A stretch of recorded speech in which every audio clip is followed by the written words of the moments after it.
A second attempt to evacuate civilians from Ukraine's southeastern city of Mariupol has failed. Residents were expected to leave the city today during a 10 a.m. to 9 p.m. local ceasefire. Ukrainian officials say evacuations were stopped due to continued Russian shelling. Another attempt to evacuate Mariupol and another city besieged by Moscow's troops in southeastern Ukraine was also called off on Saturday. Both sides accused the other of violating a temporary truce. Some 200,000 civilians are trapped in Mariupol, which continues to be without water and electricity and is fast running out of food. Let's cross to our correspondent Nick Connolly, who's in Kiev. Nick, let's start with that situation in Mariupol where the ceasefire has been broken yet again. Well, it's an extraordinary drama going on there in southeast of the country. It's a city we've visited often. Big city on the Sea of Azov that is now surrounded on three sides with only the sea open, and even there are Russian forces. And it is, as you mentioned, increasingly a humanitarian drama there. No power, food stocks running down, no connection, people not even able to make sure their friends and family in other parts of the country are safe or get messages out. The interpretation here in Kiev, the Ukrainian line would be that the Russians are just not interested in letting the civilians out, that this kind of humanitarian disaster puts more pressure on Ukraine's leadership to make compromise with Russia, that Russia has already basically priced in the reputational damage that this invasion of Ukraine has done and is basically going to play hardball. I think it's also important to remember that it's extraordinarily difficult for these two sides to reach agreements, even on more technical stuff like this, at a time where hundreds, if not thousands, of soldiers on both sides are dying, and there is just extraordinary bad blood.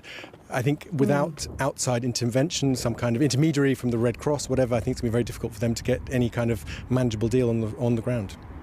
A truly shocking situation. Now, Nick, you're in Kiev. What's the situation there in the capital and the surrounds?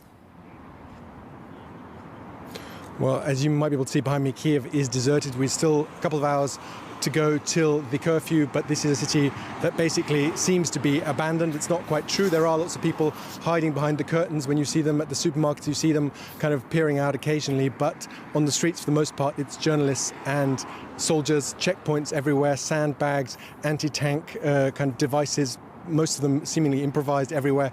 It's pretty shocking for someone like me who's lived here for 4 years to see the city basically expecting war. This is a city that, obviously, a country that has lived with war in the east since 2014, when Russia annexed Crimea and stoked those separatist conflicts in the east. But that was always a long way away. That was always a night train ride away. Here in Kiev, you could always be forgiven for kind of thinking that this was just a peaceful European capital. And now Russia has brought that war to the streets of Kiev, and everyone here very anxious about the reports we've heard of attempts by Russia to try and kill Ukraine's democratically elected President Zelensky, that there could be sleeper agents operating, and now, obviously, Russian troops within 25 kilometers of the capital, even though that advance has now seemingly got stuck for some time. There are shocking pictures coming out of the northwestern suburbs of Kiev, a place called Irpin, Bucha, where there's been extraordinary fighting, humanitarian problems with people trying to get out, but the railways and roads shut. It is a very eerie situation here in Kiev. Now, Nick, over recent days, we've been seeing incredible pictures of men of all ages queuing up to volunteer for the Ukrainian army in order to slow Russia's advance. We're going to take a look now at a report about what drives some of those volunteers, Nick, and we'll come back to you after.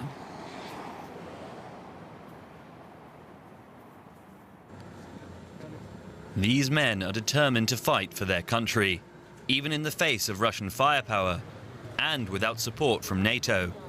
Here in Kyiv, they're waiting to sign up for the Ukrainian armed forces, resolved to do their part for the war effort.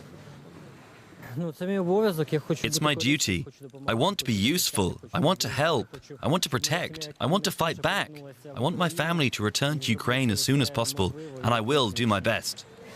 Other volunteers are stocking up for the battle ahead and optimistic about victory. We know why we defend our country, and our guys that are actually standing there and fighting Russian military forces, they know what they are doing.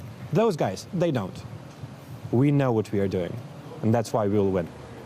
It's that determination that's helped inspire volunteers from much further afield to join the fight. Military Zelensky, everything's been inspiring. Even like the countries surrounding, everybody's just like, it's like galvanised everybody. I've got no illusions, I've got no romantic ideas of war or like I'm going to be some hero or make a difference or any of this, but it's what I do.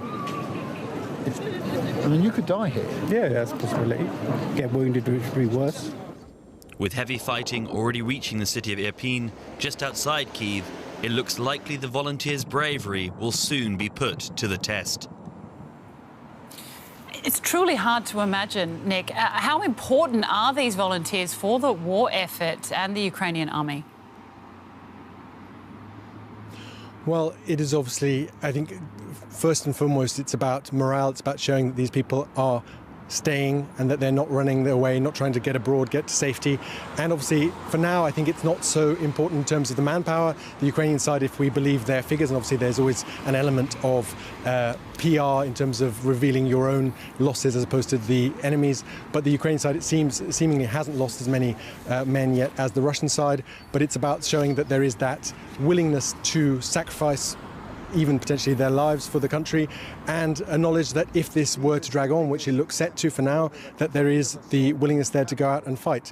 Ukraine for now is more dependent on weapons coming in from the West, ammunition, more supplies. They've also been asking for air power for planes and also for anti-aircraft systems, because right now Russia is doing very badly in the land war. There are endless pictures on social media of destroyed Russian tanks, but also of fuel vehicles and other bits of infrastructure, and they're seemingly not able to keep up with the logistics and getting stuck, often having to abandon tanks for lack of fuel.